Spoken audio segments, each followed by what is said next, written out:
Good morning. I've woken up in a really good mood. There's no particular reason for it, but I have.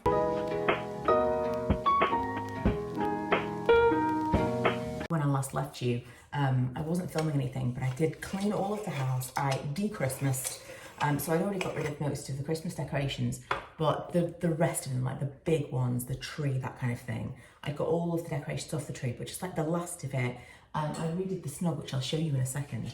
I cleaned the office, I cleaned the living room, bathrooms, everything.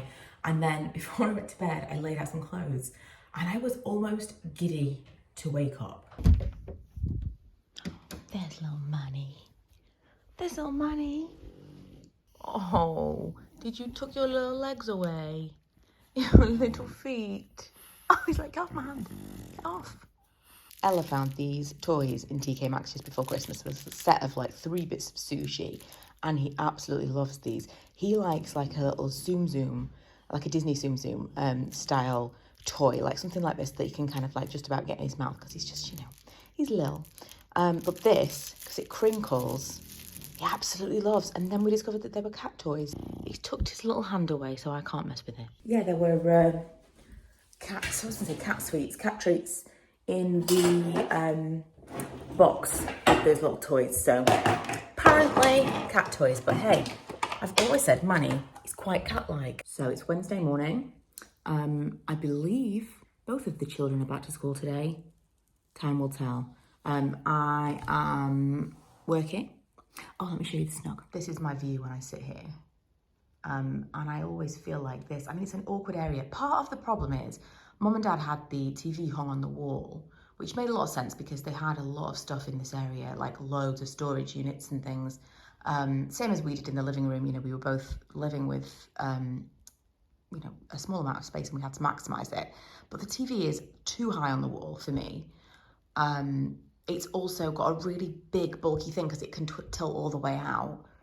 So that is something that bothers me. It's something that I am considering taking the TV off the wall and putting it onto this unit because I think the whole thing might look a little bit better if I did. Put the light on for you. This is just an IKEA unit. People always ask me about this and it's literally it's just a Kallax that I've put things on and those little handles, I think I got from eBay. I got that bureau from eBay, no, from Facebook Marketplace. I think I paid, I want to say like 50 quid, if that. It was a really good deal. And it weirdly already had the same hexagon handles on it. How strange. And was navy blue. The whole thing felt meant to be. But it's very rickety. It's not very, but a little rickety. It could do with some TLC. Also, whoever painted it has made it so it's almost impossible to open these drawers. Although, the top one, if I can open it, has got a really cute picture in it. The kids in Disneyland Paris that I love. Every time I open the drawer, I'm like, oh, I must put that somewhere. And then I put it back in the drawer and close the drawer and forget about it. So yeah, that's the little snug. It still feels very busy. The TV really bothers me. The main issue, which I know I talked about last year, was all of the plugs and stuff in this house were set up for you to have the TVs on the wall anyway. But they hung the TV here, which makes the most sense because from the kitchen, you can still see it. That's what you want, right? And then they used to sit here so they could twist it all the way around. It makes the most sense. But where the TV was supposed to be hung, according to the builders, was here because behind this picture are the sockets. It is a whole thing, but I feel like I finally got to a stage where it looks kind of neat, it's usable, and it doesn't feel like just like a storage ground for furniture. And the PS5 is on that little shelf down there, so I can continue my obsession with Jurassic World Evolution 2. Good news, both the schools were open today. I'm working, I've had my team meeting, it's kind of about 10 o'clock. The guy has come to put the posts in for the pergola, which is exciting. It's quite loud. The dog has not noticed yet. I think he might be broken. Are you ready? I don't think you're ready. That's a large post. So I realised they'd gone home and I came downstairs and I was like, whoa, that's a large post. They're in. And now I'm seeing it. I feel like I'm going to get my American porch swing dream. I had to come inside because it is so cold today. Oh my God. If it doesn't snow in the next 10 days, I will be shocked because it is like... Okay, so I moved some furniture just to kind of get an idea. of how big the space actually is. And it's quite sizable, you know. I'm really feeling this. Also, not that anyone's mentioned it, but in case anyone was concerned about the doors, because we just hardly ever open that door.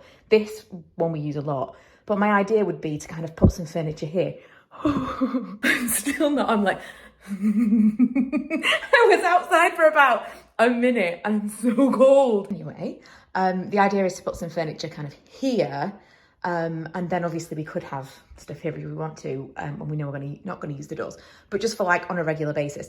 And I just wanted to see kind of size-wise, and that's like, this is a good size space. I feel like, at least for like, let's say 6 people, we could all get underneath this pergola quite easily. In terms of height, I think, like I'm sitting down at the thing, I don't think it's going to be as high as that. I think it's going to come down a little bit lower, but I don't know. And I'm just kind of sitting here thinking, roof-wise, what's it going to cut out? How much sky am I going to be able to see? I'm torn, but I think it's going to need a roof, because I think that's kind of the whole point. It needs to be a covered porch.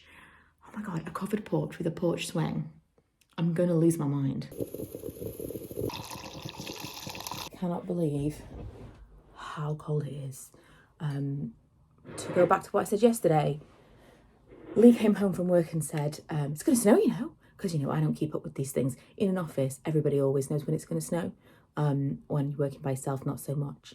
No one tells me what the weather's going to be like tomorrow, but it's definitely going to snow. It is so flipping cold. Just a moment of gratitude for Thursdays when Lee takes the kids to school and I get to work from home completely, especially today. We were actually forecast for snow today. I looked on my weather app earlier just to see how cold it was, because it's been flipping freezing. And it said, snow today. But we've just had rain, which is quite disappointing. No progress on the enormous posts in the garden. The guy messaged me last night and said he got a last minute appointment for his booster, and was it okay if he came on Friday if he wasn't feeling super great afterwards? So obviously yes, because there's no massive rush for this, but I am excited to see what it's going to look like. I got him to price me up a roof last night. The roof is going to be more expensive than the actual structure for what we want, but I'm just, you know, like, I'm hungry, but I don't know what for. So I think for now, we're probably going to do something temporary. But I don't want to kind of like half-arse it. I want the felt roof tiles that basically look like a proper roof.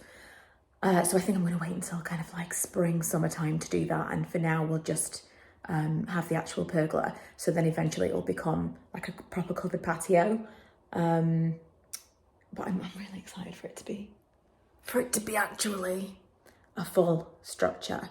Because I just can't quite picture what it's actually going to look like yet. I don't know who bought this, but if it's not chicken and mushroom, it's a no. Also, I bought these, thought they were just normal shreddies. They're frosted shreddies. So I just had a bowl and been like, why are they so sweet? It's a Monday. Happy Monday. Right, the guys have come to finish the pergola because the weather was so terrible last week that we just decided to leave it till this week because there was no rush. Manny's, did you bring something and then drop it? He did. It's his new favourite chew. So he did it again. Right, so this is what they've done so far. It's just gone to get some more wood. It looks fan-flipping-tastic in my mind. I don't know whether or not I'm going to stain it. I quite like the weathered looking wood look. I mean, this is, you know, partly wet and stuff, whatever, but I do quite like the natural wood look, but we'll see. It's all tannalised, so I don't have to do anything to it if I don't want to. He just needs an extra slat there, and he's going to put me up a beam so that he can hang the swing that I bought. I'm not sure where we're putting the swing yet, but this is it. It needs tightening up. I've made the whole thing, and then I'm going to have to paint it. Look, it needs mega tightening, but also once this thing is in, this will kind of like hold it straight as well, because the chain is all running through the whole thing. This was dead cheap, but it was dead cheap because it was softwood, so this needs to be treated immediately. Bought some fixings that I thought were right. I'm not sure they're going to be right with the size of wood that we've got, so we basically said if it doesn't work, then he's going to go and get me something and come back later on this week and put it in. But I'm so happy with it. It looks so nice. I think we probably will at some point put in a roof. We're also thinking of putting in this side like slats just for privacy, so that this would feel kind of boxed in, and that would be the beginning of your garden, so it's privacy for everyone. I also managed to crease a sweatshirt again, which is, it seems to be a new talent. Honestly, I didn't even know there was a thing that you could do, and apparently it is. I've just been talking to the guy as well. He's taking me in the back of his van and showing me his nail gun, which was quite exciting. I said to him, it's almost as scary as if he'd gone, here is my knife collection, or like, here's a machine gun, because that could kill someone and you don't even need a license to buy it. It's absolutely nuts. I was talking about maybe insulating the shed this year at some point, and getting some plywood and blah, blah, blah. And he was like, well, if you need to borrow my nail gun, just a really, really nice guy. I decided to paint the bench, the swing. Now I've decided to paint it white ash from Ronseal. And I've decided to paint it in the kitchen, because of course I have. I don't know if I've mentioned in this video, but it's really, really cold outside. But also, I wanted to paint it somewhere where I can kind of get it up high. It just wouldn't have worked so well on the bar. In the shed, I haven't got as much space. I wanted something so I'm not kind of crouched down constantly. And so I'm going to paint it in the kitchen, obviously. It's looking good. I mean, this is not the best light in the world, but it's looking good. There might be a few drips. Just a touch, just a touch. But I'm happy with it. First did, I think, 3 coats. When the guy came back, we talked about fixings and stuff, and I've ordered something else from Amazon. If you watch my no buy / low buy, I am not doing a no buy for January, but I was limiting my spending in certain places, and Amazon was one of them, and I've just broken it. I tried to buy what I needed from B&Q in a physical shop, but unfortunately, Amazon was the only place I could find this. So I've ordered that. It'll be here tomorrow. He said he'll pop back and put the swing up for me when that arrives, as well as cut the paving slabs. So in the next vlog, I will be able to show you the finished product. Fingers crossed. But that is going to be it for today. Thank you for joining me. It's been very home improvement heavy. It's basically, this whole vlog has been balanced by I'm changing things in the house. It is freaking freezing. But since I had to sit and edit this vlog, it all started with me feeling super positive and I just woke up feeling really happy. And I thought, you know what it was? I had an ongoing to-do list in my mind. Stupid things like I need to list some things on eBay, or I need like minor things. I need to respond to an email. I need to set up a payment for Ella's tutor. Various things that are just constantly a running thing in my mind. And this morning I thought, right, I'm going to write everything down. I'm going to write everything down that I need to get done. I need to chase up a company that never gave me a refund for some travel COVID tests. Just lots and lots of things. And they're kind of always in my mind. And I've written them down. And that list is very, very small now. And I think if I can tick everything off by the end of the day, clean up the office, because that seemed to make a difference, and just kind of get all of those running lists as small as possible, that was the difference. I woke up feeling really positive. I went to bed feeling like, oh, it's like calm. There's none of that busyness in my mind. And I'm glad I sat down and edited this now, because I was feeling a bit that way. And I thought, right, get out that list, see what you can tick off. And so much of it is like really, really quick to do. I'm just putting it off and putting it off. I can probably tick off 4 things in half an hour. I'm just not doing them. And then I'm forgetting. And then the longer I don't do something, the bigger it becomes in my mind. Is anybody else like that? Or is this just me? I don't know. Anyway, that is going to be it for today's vlog. And like I say, in the next one, I will be living my best life on my swing.